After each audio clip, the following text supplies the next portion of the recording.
De questions-réponses, commencez peut-être à réfléchir aux questions, aux éclaircissements que vous souhaitez avoir. Ce sont des fiches, ça veut dire qu'elles vont servir aussi à alimenter des échanges en direct, parce que on peut se dire que c'est des documents très intéressants, synthétisés, mais il faut quand même prendre le temps de les consulter, et peut-être qu'il est plus séduisant finalement d'avoir des échanges directement avec des particuliers intéressés, pouvoir leur expliquer oralement ce genre de choses. Est-ce que dans cette démarche, il y a l'idée de rencontrer aussi les particuliers et de leur synthétiser à l'oral les contenus d'information, quitte à leur remettre les documents? Enfin, est-ce qu'il y a des prises de contact et un travail de contact direct qui est envisagé? Ça, je dirais, c'est un peu le travail au jour le jour des espaces Info-Énergie. Info-Énergie, voilà. Et le but, c'est de leur amener aussi à eux des outils supplémentaires et de faire en sorte que le particulier trouve ces informations-là aussi sur Internet et puisse commencer à mûrir son projet. C'est clair, parce qu'il y a beaucoup de recherches sur Internet. Ça lui fait gagner du temps aussi, parce que c'est long pour mûrir un projet de travaux, et ça lui donne des éléments pour après aller voir l'espace Info-Énergie et pouvoir discuter plus en détail de son projet à lui. Avec en plus la dimension bourguignonne, on est sur des maisons de Bourgogne. Quelles sont les questions que vous avez à l'esprit? Alors, il y a une première classe, il y a une deuxième classe. La première classe, elle se reconnaît facilement par la présence de micros. La deuxième classe, c'est les balcons. Vous n'avez pas de micro, mais vous pouvez descendre dans la salle et vous emparer d'un micro pour poser vos questions. Bien sûr, vos questions seront bienvenues. Je plaisantais, bien sûr, pour les classes. Monsieur, votre remarque ou témoignage? Quand je vous écoutais présenter vos fiches, il y a une idée qui m'est venue assez rapidement, ça ressemble à des C2E, votre truc. Au C2E. En plus sophistiqué, mais c'est des C2E. Et comment? Donc au certificat d'économie d'énergie, pour préciser. C'est les primes qu'on vous donne quand on fait des travaux d'économie d'énergie. Quand on dépose les dossiers C2E, il y a un certain nombre de points évoqués aujourd'hui qui se retrouvent. Ça va plus loin que les C2E, mais les C2E, c'est des fiches de travaux type, et derrière, des fiches explicatives qui donnent les caractéristiques de ce qu'on pose. Là, ce que vous avez présenté, c'est globalement la même chose, en plus sophistiqué, parce que vous allez beaucoup plus loin sur les détails de réalisation et autres. Et puis en plus simple aussi, parce que les fiches C2E, c'est pas à destination du particulier. C'était le deuxième temps de mon intervention, c'est que je trouve presque dommage que deux choses existantes sur des sujets identiques n'arrivent pas à travailler ensemble pour avoir une meilleure efficacité.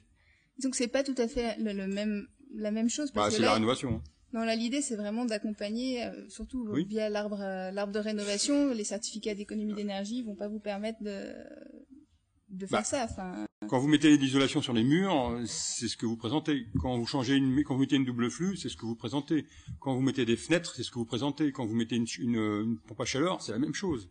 Enfin, voilà, ces deux ça, j'en fais pas régulièrement, mais assez souvent et en gros volume. Mais ça vous dit pas. Nous, l'idée, c'était vraiment d'apporter aux particuliers la possibilité de savoir comment compenser s'il n'agissait pas sur un point, et de pouvoir lui proposer, au lieu de lui dire, il faut absolument, vous faites le niveau BBC, vous avez pas le choix, c'est un R de temps dans les murs, un R de temps dans la toiture, etc. C'était de lui dire, il y a plusieurs modulations possibles. Voilà l'éventail, et puis il y a les questions de devis aussi. Ce que je dis, c'est que les C2E, c'est de l'administratif, enfin, c'est du technico-administratif pur, et il n'y a aucun accompagnement. Donc, c'est la limite des C2E, mais ça rapporte des sous. Vous, si on fait vos travaux, après, ça doit rapporter des C2E aussi. Mais ce que je trouve dommage. On peut tout à fait faire le lien. Mais pas forcément au même niveau, parce que le niveau BBC est plus exigeant que les C2E encore. Oui. Enfin, bref. Donc, ce que je trouve dommage, c'est un peu le mal français, c'est qu'il y a peut-être c'est l'évolution, enfin, c'est que tout ça n'arrive pas à travailler ensemble pour être plus efficace, parce que tous les deux qu'on ordonne vont dans le même sens. Et donc on peut tout à fait faire un lien vers les fiches, surtout pour l'aspect financement, parce que pour moi les certificats d'économie d'énergie, ce que je veux dire, c'est ce qui serait pas mal, c'est puisqu'on a tous un objectif commun, c'est qu'on travaille tous ensemble. Et là, c'est à la française, chacun dans son coin, pour faire très simple, caricatural. Merci. Dominique Marie, en un mot. D'accord, c'est un dispositif de financement, comme le dit Ami. Nous, on est sur du BBC, élément par élément, étape par étape globale. Les CE ne sont pas sur du BBC, ou en partie sur du BBC, mais pas en totalité. Les CE sont un dispositif de financement. C'est-à-dire que nous, ce qu'on préconise, ça sera, façon, on est en termes de performance beaucoup plus haut que les CE, donc les gens pourront bénéficier des CE. Après, c'est des dispositifs d'État. Nous, on voudrait que l'État aussi ait une politique claire en matière de rénovation énergétique performante. Et je peux vous dire que nous, on a des réunions régulières avec toutes les régions, et je peux vous dire que on se passerait bien de s'occuper de la rénovation énergétique du bâtiment parce que c'est pas de nos compétences, mais on est obligé de le faire parce qu'on a des objectifs de réduction de gaz à effet de serre. Et on voudrait bien aussi que l'État soit clair par rapport à ça, parce que l'État, un jour ils vous disent ça, le lendemain ils vous disent ça, puis l'après-lendemain ils vous disent ça. Donc au sein des administrations de l'État, c'est pas clair non plus. Alors ne venez pas dire. Ça, je suis d'accord. Voilà. Ça, donc on essaye de trouver des solutions dans notre problème. On essaye de travailler avec l'État pour trouver des solutions au sein des Finergies, du collectif Finergies auquel adhèrent toutes les régions. C'est-à-dire que c'est pas simple. Au sein même de l'État, il y a quand même c'est encore pire que les régions, je vous dire. Hein. C'est même un niveau au-dessus. J'appartiens à l'État. Voilà. Alors justement, présentez-vous peut-être, monsieur, pour avoir votre... Parce que j'ai oublié de vous demander de vous présenter, si vous voulez juste... En fait, je suis plus là à titre personnel, parce que le sujet m'intéresse pour des raisons personnelles. Enfin, j'appartiens au ministère de la Défense, j'appartiens au service infrastructure de la Défense qui gère 30 millions de mètres carrés. Voilà. Et par ailleurs, je suis président de la commission Calibat sur l'étanchéité à l'air. D'accord, merci. Merci de cette présentation. Il y avait une demande de parole, madame, si vous voulez. Alors, pensez à éteindre votre micro, madame, à ouvrir le vôtre. Il y a deux demandes de parole. Peut-être plus. Bonjour, Bérénice Le Fur, Bâti-Traîne. Je voulais rebondir sur la remarque de monsieur. Moi, je suis totalement d'accord sur ce problème de mutualisation. C'est vrai que pour travailler un peu à l'échelle nationale, de voir un petit peu les travaux, les réflexions qui sont engagées par différents types de régions, on voit que des protocoles de la rénovation avec des solutions techniques de référence, des points de vigilance sur la typologie du bâti, notamment les bâtis régionaux traditionnels, vernaculaires, etc. On voit ça se développer un petit peu partout. Moi, je trouve que la réalisation de vos fiches, elle est très intéressante. Et là où je suis pas d'accord avec monsieur, c'est que même si on est sur une logique C2E, un C2E, il est une fiche C2E, c'est clair qu'un particulier, il la voit, il comprend rien, il sait pas quoi faire. Enfin, pour lui, c'est pas un outil pratique. Et ensuite, ce que je trouve de remarquable dans votre travail, c'est le fait d'insister sur les points de vigilance par rapport à la mise en œuvre. Parce qu'on sait très bien qu'on peut faire une super préconisation d'avoir toutes les performances optimales du verre en toiture de ma, si c'est mal mis en œuvre, les résultats concrets ne sont pas là. Et ça, dans les fiches C2E, il y a absolument rien là-dessus. Après, je trouve que c'est vraiment dommage qu'il n'y ait pas ce travail de mutualisation, parce que moi, j'ai commencé à faire ce type de travail. C'est un travail colossal. Il faut s'articuler avec plein d'acteurs. Il y a quand même le programme RAGE qui fixe les règles de l'art, etc. Il y a un travail de digestion et de vulgarisation vis-à-vis des particuliers et aussi vis-à-vis des professionnels à faire. Parce qu'il faut être clair, l'artisan du bâtiment, intervenant classique en maison individuelle, si on lui présente un truc trop techno, il adhère pas et il comprend pas. Alors peut-être que c'est vrai qu'au niveau régional, au niveau de l'État, il n'y a pas eu de démarche commune. Après, c'est intéressant de regarder un petit peu les initiatives qui ont été prises par d'autres acteurs. Et c'est vrai qu'il y a des sites internet qui existent aujourd'hui sur lesquels il y a un socle de connaissances techniques sur les règles de mise en œuvre, les précautions à prendre pour les particuliers, les points de vigilance sur lesquels il faut bien discuter avec les artisans. Et je trouve ça dommage que les collectivités territoriales ou d'autres acteurs, avant d'engager un travail colossal avec un vrai besoin de financement derrière, ne se donnent pas la peine de faire un petit peu un état de l'existant, parce qu'il existe déjà des choses qui sont dans cette démarche. En fait, c'est tout à fait l'optique dans laquelle on a réalisé cette étude. On a eu un gros travail de bibliographie et on est parti, on n'a pas réinventé la poudre, hein, on est parti aussi de ce qui a pu être fait dans les travaux RAGE, c'est partie des slides qu'on n'a pas mis en fait. Hein. Oui, parce que 15 minutes, c'est sûr que c'est un petit peu et sur les sites internet, vous n'avez rien repéré de sites internet qui comportaient un petit peu ce type d'informations en moins développées. Il en existe. On part bien sûr de tout ça, de sites. Il y a des des fabricants qui font des sites très bien faits. On est parti des choses qui existent sur des. Et après aussi sur les connaissances des bureaux d'études qui nous accompagnent. Je crois que ce qu'on est en train de décrire, c'est un peu ce qu'on rencontre dans d'autres domaines de l'environnement, où finalement il y a des initiatives région par région qui sont plus ou moins orientées dans un sens ou dans un autre, et il peut y avoir des répétitions, et effectivement, mais aussi des réalités qui sont un peu différentes. On est beaucoup parti aussi s'inspirer de ce que faisaient les autres régions. Enfin, la région Nord-Pas-de-Calais a aussi travaillé sur des fiches typologiques. On a fait ce travail. Après, là, on vous a présenté que les résultats parce que 15 minutes, mais. Voilà. Parce qu'après, le problème juste en termes de communication, c'est la façon dont on va porter à connaissance toutes ces informations. Voilà, c'est pour ça que par rapport à la réflexion sur les C2E qui est valable, parce qu'on est sur un sujet où il y a des points de recoupement, on n'est pas du tout sur le même niveau de vulgarisation et de compréhension. Oui, Lucille Lévesque. Oui, je voudrais réagir, par rapport à ce qui vient d'être dit. Je pense que, et c'est ce que je disais dans mon propos, que l'accompagnement du particulier est vraiment nécessaire sur ces thématiques-là, en complément de tous les travaux de vulgarisation. Le travail qui est mené par la région, il faut qu'il soit mis à disposition du réseau d'accompagnement et pas seulement du réseau des espaces info-énergie. Il ne faut pas mettre dos à dos les dispositifs que porte l'État et les dispositifs de la région. Pour moi, il y a une vraie complémentarité qui existe, je l'ai dit, qui est encore à renforcer. Et je pense qu'il faut qu'on ait une démarche complètement intégrée et il faut sortir de ce schéma où on se met dos à dos chacun avec ses dispositifs. Oui, puis on imagine mal l'État positionner des devis, par exemple. Le positionnement des structures ne peut pas être le même. On n'imagine pas l'État dire voilà un devis normal, c'est ça. Dans votre démarche, vous le faites, vous le permettez. Et on donne juste des ordres de grandeur. C'est des ordres de grandeur, bien sûr, mais on va pas choisir les entreprises. Bien sûr. C'est le rôle aussi de l'accompagnement technique qui est proposé à la fois par les opérateurs et aussi par les espaces info-énergie. On n'est effectivement pas à privilégier telle ou telle entreprise, mais on doit proposer des travaux pertinents à un coût réaliste. Et je pense que c'est ce que s'attache à faire l'ensemble des prises. Très bien. Il y avait plusieurs demandes de parole. Madame, ensuite monsieur, puis on avait une demande de parole aussi. Ça fonctionne quand c'est allumé. Voilà, vous êtes... Oui, donc Patricia Lesage, bureau d'études. Les fiches typologiques, c'est très bien, c'est très informatif. Moi, ce que je constate, c'est que depuis quelques années, on veut essayer de tout formater. Or, il n'y a jamais deux maisons pareilles. Et vous l'avez dit d'ailleurs dans votre exemple.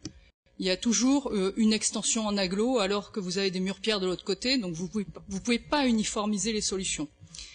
Quand on fait de l'audit énergétique, on a toujours une étude de l'état initial. Pour faire du BBC Réno, c'est rarement un élément par un élément. Déjà d'une, parce qu'il faut quand même atteindre des objectifs qui sont quand même très rigoureux pour baisser vraiment la consommation énergétique. Et ce qui, moi, effectivement, m'interpelle davantage, c'est la réussite du projet. C'est pas simplement d'avoir une fiche informative, c'est l'accompagnement. Et ce que recherchent les particuliers, comme ça a été dit d'ailleurs tout à l'heure, c'est aujourd'hui, ils n'ont pas confiance. Ils n'ont pas confiance dans toutes ces informations qu'on leur donne. Vous leur demandez là, pratiquement, déjà donner une information sur une résistance thermique, sur un UW. Je vous m'excuserai du peu, mais il y a déjà des entreprises qui savent même pas ce que c'est quand on les forme RGE. Donc on peut pas aller jusque-là avec un particulier, parce que sinon il va sur Internet, il va savoir faire un calcul, c'est pas très compliqué, nous on leur explique comment il faut faire. Moi je pense plutôt que pour la réussite, il faut vraiment qu'il y ait des accompagnants. Vous avez dit qu'en région Bourgogne, on avait la chance d'avoir un panel d'intervenants qui était très important, que ce soit des architectes, des entreprises compétentes et des bureaux d'études. Mettons l'effort sur cet accompagnement pour que, effectivement, les particuliers reprennent confiance dans une réelle rénovation énergétique. Et une rénovation que j'aurais tendance à dire qui souvent est globale. Il faut pas mettre un peu d'humain. C'est un peu la question que vous posez d'ailleurs. C'est de la relation, c'est de la coordination de chantier que surtout on oublie. C'est-à-dire qu'il suffit pas de dire à un particulier, il faudra faire de l'isolation par extérieur, il faudra réussir l'isolation par extérieur avec une bonne pose des menuiseries, avec une étanchéité à l'air, etc. Et ça se fait pas tout seul. Ça se fait avec un accompagnement et ça se fait avec des entreprises, certes, qui sont formées, mais des entreprises aussi qui s'entendent sur le chantier. On ne pourra pas automatiser vraiment entièrement. Et c'est pour ça que les particuliers n'ont plus confiance. C'est parce qu'il y a beaucoup d'entreprises qui interviennent au cas par cas. Et pourquoi elles interviennent au cas par cas? Je vais soulever aussi un problème des subventions, des aides financières. C'est qu'on donne des aides au cas par cas depuis plusieurs années. On a donné des aides au crédit d'impôt sur des chaudières sans s'occuper de l'isolation. Voilà le premier problème.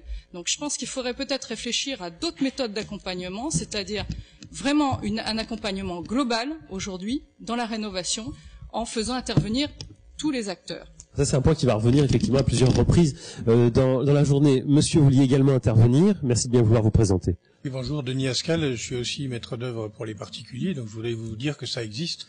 Il y en a, et justement on a un petit peu de mal à toucher notre cible, parce que les particuliers n'ont pas l'habitude de recourir à un maître d'œuvre, sauf quand c'est obligatoire, par exemple un architecte quand on a besoin du permis. Pour la rénovation énergétique, c'est pas le cas, mais on est bien là, et justement pour réaliser ce travail qui manque souvent je dirais, de synthétisation un peu des travaux, de trouver une logique dans ce que le particulier veut faire et qui n'est pas forcément l'idée qu'il avait au départ. Ça, c'est quand on arrive à être auprès de lui, à gagner sa confiance, qu'il nous écoute et qu'il nous suive. Mais pour ça, il faut aussi qu'il ait le budget. Et là, j'étais très surpris des chiffres que vous avez indiqués tout à l'heure. M. Marie, vous avez dit il y a 50 millions de travaux sur 1,2 milliard qui ont un effet significatif sur les dépenses d'énergie. Significatif, j'ai compris que ça voulait dire BBC. Et en même temps, vous dites le bilan, la dépense moyenne d'une opération, c'est 5-6 000 euros. Trouvez-moi une maison qui arrive au niveau BBC avec 5-6 000 euros. Là, on est sur des moyennes. On est sur des moyennes, donc. Oui, non, mais. Dominique Marie sur ce point. Mais même c'est une moyenne qui est pas possible. En partant d'une maison normale. Non, bien sûr. Non, mais je vous disais pas que c'était une moyenne qui rendait possible le BBC à 6 000 euros. Non, bien sûr. Je veux dire, les chiffres diffusés par Dominique Marie sont des moyennes. Une question de pouvoir d'achat qui est évidente et même de volonté. Non, je mettrais pas tout ça dans ma maison. C'est peut-être le prix de l'étude. Pardon? C'est peut-être le prix de l'étude, les 6 000 euros. Oh non, oui, même pas. Monsieur, vous vouliez intervenir? Dominique Marie, je sais pas si vous souhaitiez réagir après. Bonjour, Hubert Joby, je représente le territoire de Lotino-Morvan. Je voulais poser une question à Dominique Marie par rapport aux plateformes de rénovation thermique. Comment vont s'intégrer les initiatives locales qui sont déjà initiées dans les territoires par rapport à ces plateformes de rénovation thermique? Ça, c'est une bonne question. Dans l'articulation, je me suis, en vous écoutant, posé la même question. Allez, c'est à vous, Dominique Marie. Vous avez le... 3 questions. La première question, je vais répondre à Patricia. Pourquoi on a fait ça? Le premier constat, c'est que la région a financé avec l'ADEME des milliers de diagnostics énergétiques. Les milliers de diagnostics énergétiques pour nous dire à chaque fois qu'un bâtiment c'est une passoire thermique, ça ne sert strictement à rien.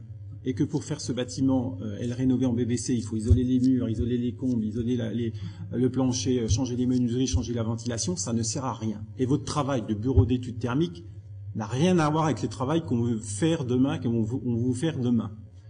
Moi, si je paye un diagnostic, un bureau d'études, je préfère qu'ils me disent, il y a un bouquet de travaux que vous choisissez. Par contre, le bouquet de travaux, je veux qu'il soit bien mis dans ma maison. Je veux que vous fassiez gaffe au transfert d'humidité. Je veux que ça soit bien posé. Et si j'ai fait déjà des travaux, qu'est-ce que, en compensation, je peux avoir? Et c'est ça le rôle du bureau d'études demain qu'on veut, ou des architectes, etc. Mais c'est pas de me dire à chaque fois, et de financer 5 ou 1 000 euros de diagnostic pour nous dire que du bâtiment, c'est une passoire thermique. En Bourgogne, on a 1 million de bâtiments qui sont des passoires thermiques, une bonne fois pour toutes. Et on sait que pour faire du bâtiment basse consommation, il faut un R de 4,3 dans les murs, un R de 7,5 en toiture, etc. Après, il y a des adaptations parce qu'il y a des gens qui ont fait des travaux, il y aura des lignes, des pans de murs qui seront différents, etc. Et ça, c'est le rôle de la maîtrise d'œuvre, etc. Deuxième point, le particulier, il est perdu. Il est perdu, c'est une jungle complète, etc. Il est un jour abreuvé par EDF, le lendemain par GDF, l'après-lendemain par Leroy Merlin, etc., etc. perdu. On sait que le passage à l'acte, il est favorisé d'un facteur 3 s'il y a un accompagnement public. C'est pour ça qu'on a fait des solutions de rénovation, pour commencer à dire aux particuliers, faites attention, si vous voulez demain arriver élément, par étape, etc., et au global, il faudra faire ça, il faudra au moins ces niveaux de performance. Troisième point, 90% des travaux en rénovation de maisons individuelles, il n'y a pas de maîtrise d'œuvre, il n'y a pas d'architecte. Je le tiens. Je ne sais pas comment on va faire. On sait que demain, il faudra peut-être un coordinateur de travaux, etc. Je ne sais pas faire aujourd'hui pour financer une maîtrise d'œuvre. Je n'ai pas l'argent, je le dis sincèrement, je parle pour l'exécutif. Nous n'avons pas d'argent pour financer X milliers d'euros, pour financer des animateurs, enfin des bureaux d'études dans les maisons individuelles. C'est simple. Si demain je devais trouver et demander à François Pétillon de mettre une maîtrise d'œuvre dans toutes les maisons qu'on doit rénover, c'est 275 millions d'euros. 275 millions d'euros. Eh ben, personne n'a l'argent, y compris la région. Donc il y a un problème, il faut qu'on trouve une place peut-être à la maîtrise d'œuvre, sachant qu'aujourd'hui, c'est considéré aussi les propos que vous avez, c'est de dire les professionnels sont pas compétents. Moi je suis désolé, il y a des professionnels qui sont compétents. Il faut travailler avec ces professionnels, et puis derrière que ces professionnels tirent le reste Voilà. Et puis derrière, il y aura peut-être aussi nécessité. Et là, c'est pour ça qu'on a une... Est-ce que c'est quand même une question, Dominique Marie, est-ce que ces 275 millions là, c'est pas quand même le coût de la prévention d'opérations qui sont sinon inefficaces? Enfin, c'est un chiffre important de 75 millions, mais des travaux qui servent à rien, c'est aussi un chiffre éventuellement élevé. Mais on espère de toute façon avec les réglementations que tout ça, ça va s'améliorer avec la formation. Et après, si ça s'améliore pas, peut-être que l'État devra aussi mettre les moyens pour que ça s'arrange.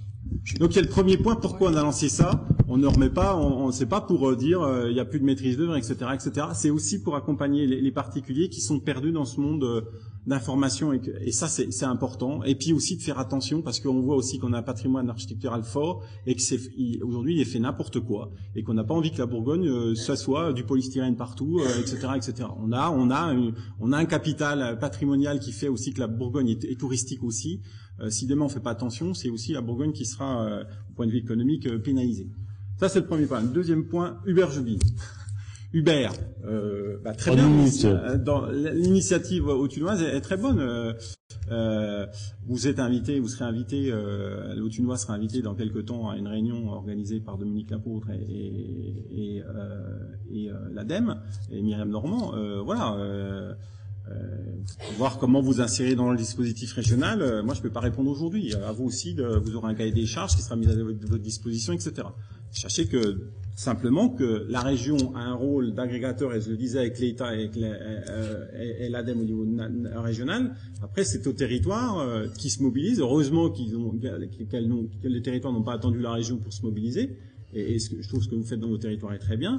Maintenant, après, à vous de voir comment vous insérez dans notre dispositif, parce qu'on a un dispositif qui, comme ça, qu'on a décidé. Voilà. Moi, donc, je peux pas répondre. Réunion 26, vous venez, vous voyez comment vous faites après. Et puis, il y a une troisième question. Non. Et puis, il y avait d'autres remarques aussi, mais je crois que vous vouliez reprendre la parole tout de suite en écho à ce qui vient d'être dit. Juste effectivement, pour donner un retour d'information à Dominique. À juste titre, il a bien été dit qu'effectivement, il fallait tenir compte qu'on ne pouvait pas toujours faire du polystyrène, de la laine, etc. Bien sûr, parce qu'il y a une connaissance du bâti. Et une connaissance du bâti, et on a évoqué notamment les pathologies, les problèmes d'humidité. Donc, si vous n'avez pas une visite du bâti pour faire un bon audit initial, même le particulier s'en rend pas forcément compte de ce qu'il peut faire ou pas faire. Donc, je pense que ça, une visite initiale, nous paraît incontournable en tant que bureau d'études. Incontournable aujourd'hui, que ce soit bureau d'études, architecte ou un maître d'œuvre qui le fera, mais en tout cas pour nous, c'est un point essentiel pour la réussite de la rénovation énergétique. Dans certains pays, je cite notamment la Belgique, toutes les rénovations, c'est-à-dire toutes les aides financières sur la rénovation énergétique sont passées par une équipe, c'est-à-dire que si la personne n'avait pas une étude du bilan initial, il n'y avait pas d'aide financière. Il n'y avait pas effectivement de poursuite du projet. Donc je pense que peut-être que nous, on a peut-être en France loupé cette étape-là. On a fait des aides financières à tous les niveaux, mais on n'a pas tenu compte effectivement de la réalité du bâti. Et aujourd'hui, malheureusement, on fait beaucoup d'expertise et on constate beaucoup de pathologies sur des aides qui ont été données sur des investissements qui ne sont pas, comme on l'a dit, sur les résultats, qui ne donnent pas les résultats de consommation énergétique attendus. Alors on verra tout à l'heure d'ailleurs quelle en est la perception des particuliers, des utilisateurs. Monsieur, vous vouliez prendre la parole. Merci de bien vouloir vous présenter. Puis après on ira justement sur ce sujet, la perception par les particuliers. Bonjour, donc Grégoire Magnin, moi je suis architecte. Je voulais réagir aussi à ces propos. Pour moi, donc cet outil me semble très intéressant dans le sens où il commence par poser un certain nombre de questions. Et ça, c'est essentiel, et c'est pas l'architecte ou le bureau qui va les poser, mais c'est quelque chose de public qui dit voilà, faut déjà commencer par se poser ces questions, et je pense que c'est très rassurant pour le particulier. Ensuite, il a la notion d'arbre de travaux. Et ça, c'est essentiel aussi. On peut pas tout faire tout de suite. Donc, phasez les choses intelligemment. En revanche, on est vite dans des choses qui sont très compliquées ou complexes, simplement, sans aller dans le compliqué, et qui demandent quand même une vraie expertise. Et je pense qu'on ne peut pas travailler correctement s'il n'y a pas une maîtrise d'œuvre minimale. Oui. Voilà. Il s'agit pas de la financer, il s'agit peut-être de l'inciter ou de l'aider. On trouve beaucoup d'aides sur des opérations bipost, des choses comme ça, où on vous aide 20% des travaux, mais 50% des études. Il faut peut-être réfléchir à des choses un petit peu comme ça.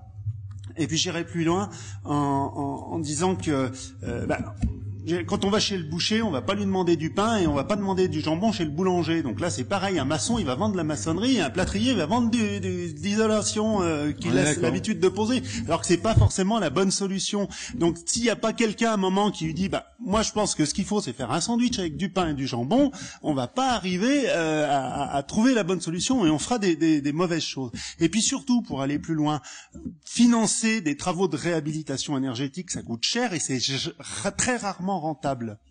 Financer de la maîtrise d'œuvre, c'est très souvent rentable parce que le maître d'œuvre vous fait économiser des choses justement en choisissant les bons matériaux. Mais il faut aller plus loin. S'il n'y a pas une réflexion sur l'amélioration d'usage, l'amélioration de la qualité des espaces, leur réorganisation, parce qu'on n'habite plus aujourd'hui comme on habitait en 1950 ou en 1900 ou en 1800, puisqu'on réhabilite des bâtiments qui ont cette époque-là, mais on n'a plus les mêmes attentes. Donc il faut aller plus loin et avoir une vraie réflexion sur le vécu, sur le mode de vie à l'intérieur du bâtiment. Et ça, c'est pas un artisan qui va le dire.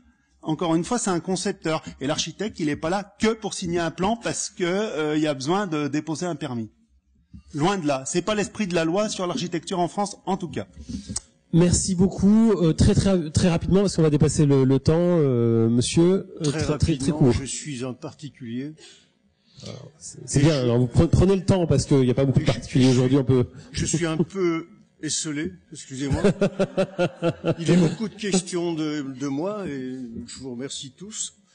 J'ai une question quand même à savoir quelle est l'échéance à laquelle je vais pouvoir m'adresser à un architecte, à un maître d'œuvre ou à un groupement d'entreprises pour savoir si vraiment j'ai un projet de rénovation ou pas. Parce qu'aujourd'hui, vous l'avez dit, je suis perdu. Je pense que c'est la bonne journée pour le faire quand même. Je suis perdu. Il y aura des pauses tout à l'heure. Je pense que vous avez 2-3 interlocuteurs à solliciter. Je suis perdu. Je suis propriétaire bailleur et je suis propriétaire occupant. Il y a une nécessité parce que l'une des maisons a été construite en 65 et l'autre en 1920. Donc là, j'ai le souci de faire quelque chose, mais je suis complètement perdu. Et c'est vrai que c'est la jungle la plus complète. Tout à l'heure, vous en parliez de savoir, vous êtes en relation avec EDF, avec Leroy Merlin, avec tout un tas d'organismes qualifiés comme ça.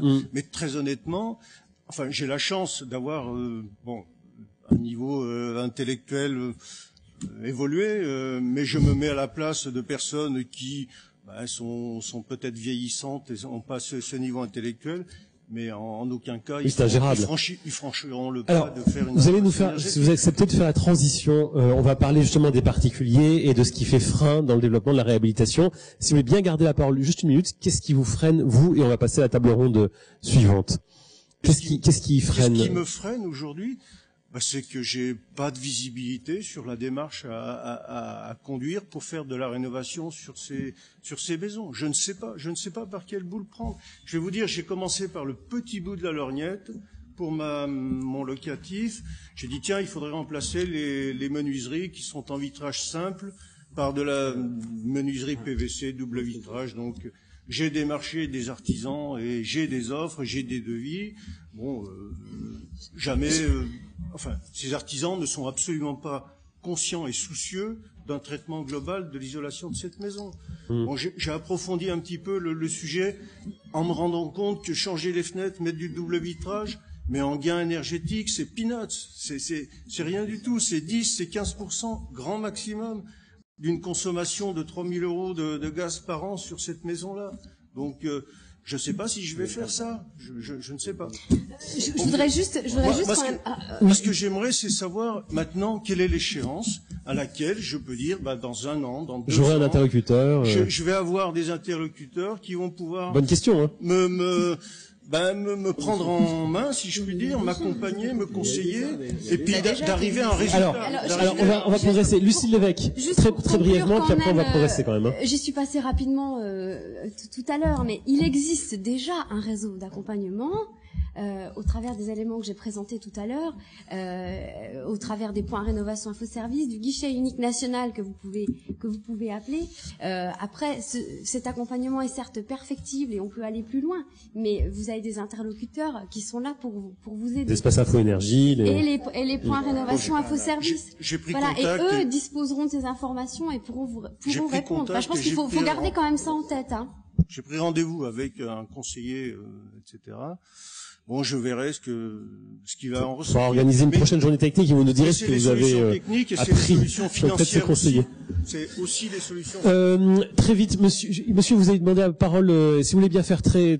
Alors c'est bien, on a beaucoup de questions et du coup ça nous oblige à une certaine brièveté. Dans la suite de l'intervenant, y a-t-il une phase de prévue avant la multiplication de l'outil, au cours de laquelle vous allez confronter la réalité de la méthode et des informations qui sont dans votre outil avec des usagers dont on sait que la représentativité est toujours délicate à trouver, mais au moins avoir une phase de confrontation avec des usagers non convaincus a priori. Amirouel, est-ce qu'il y a ça? On a prévu une phase de test au sein des espaces info-énergie et au sein des opérateurs de l'ANA aussi. Parce que c'est un outil c'est pas un outil pour convaincre, hein, c'est un outil pour aider les personnes qui sont déjà décidées à faire des travaux. Donc après, on profitera pour sûrement tester après la deuxième mouture de l'outil auprès des particuliers pour voir s'il est facilement compréhensible. Mais après, un test, c'est pas cet outil qui va les convaincre de faire des travaux. Le temps file. Madame, vous vouliez poser une question, monsieur, très vite, et puis après on enchaînera vraiment avec la thématique suivante. Oui, en fait, moi, c'est une question très pratique. Je voulais juste savoir quand est-ce que ces fiches techniques et la démarche seraient opérationnelles pour... Quand est-ce que c'est opérationnel, Amirouel? Comment? On vous entend pas, Dominique Marie, vous n'avez pas le micro. C'est pour septembre. Allez. Et les plateformes, alors, c'est quand? Première réunion, une réunion 26 juin, et puis ensuite mise en place. Monsieur, rapidement. Oui, bonjour, Olivier Joffre, expert 21. On est spécialisé dans la mesure dans les bâtiments, donc étanchéité à l'air, des bâtiments, des réseaux de ventilation, de la qualité de l'air intérieur et du confort. J'interviens comme référent technique au sein d'un groupement d'entreprises. Donc j'interviens, l'artisan a une demande, et me dit Olivier, ce serait bien que tu passes avant pour faire un vrai bilan. Donc on intervient, on fait une mesure d'étanchéité à l'air, un passage de caméra. L'objectif, il est double. Il est déjà de convaincre le particulier d'avoir une vision globale de son bâtiment.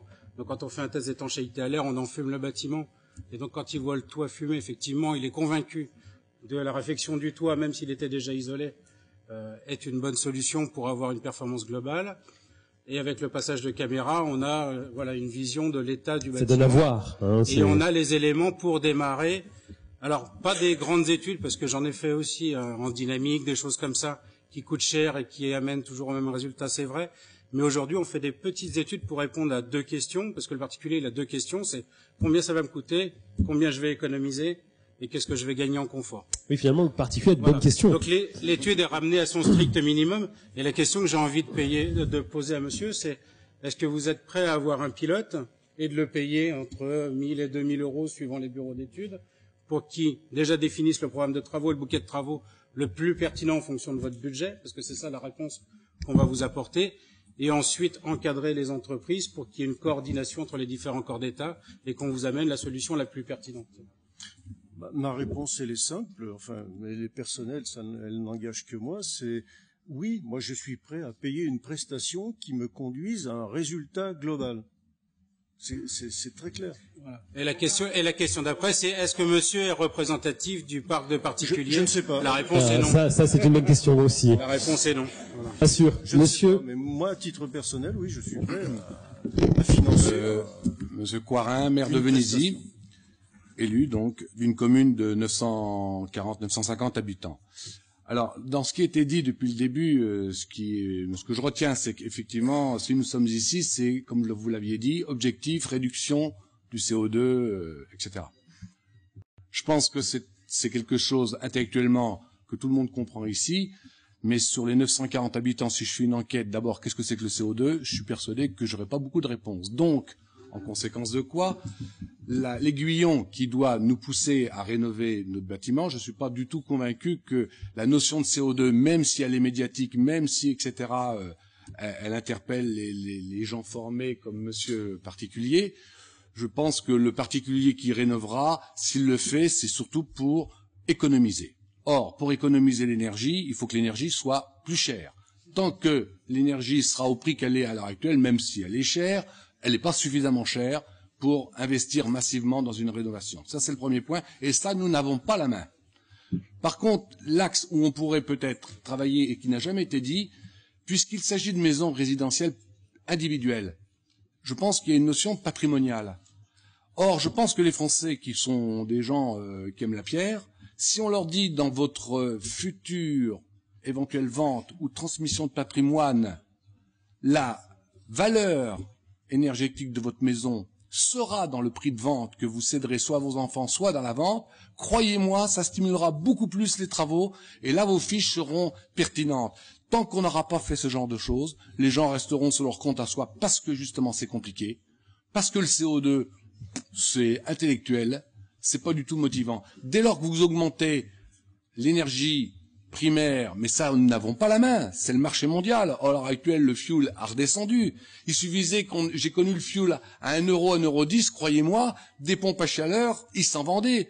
Et il y avait les stimulations aussi, peut-être fiscales, mais dès lors que l'énergie primaire chute, évidemment, les choses se relâchent. Et si le patrimoine n'est pas valorisé en sortie sur, disons, le diagnostic énergétique de ce que ça vaut, ben, je pense que tout ce qu'on est en train de penser, on sera dans des vœux pieux et vous aurez 12% de résultats. Ça tombe très bien, monsieur le maire, puisqu'on va en parler en début d'après-midi avec Claude Taffin, qui viendra au titre des notaires nous expliquer à quel point, quand on fait des travaux de rénovation énergétique, ça a un impact sur la valeur du bâtiment en fonction de la région aussi où on habite. Donc en tout début d'après-midi, on aura un point très très complet avec un expert du sujet qui nous éclairera sur ces sujets.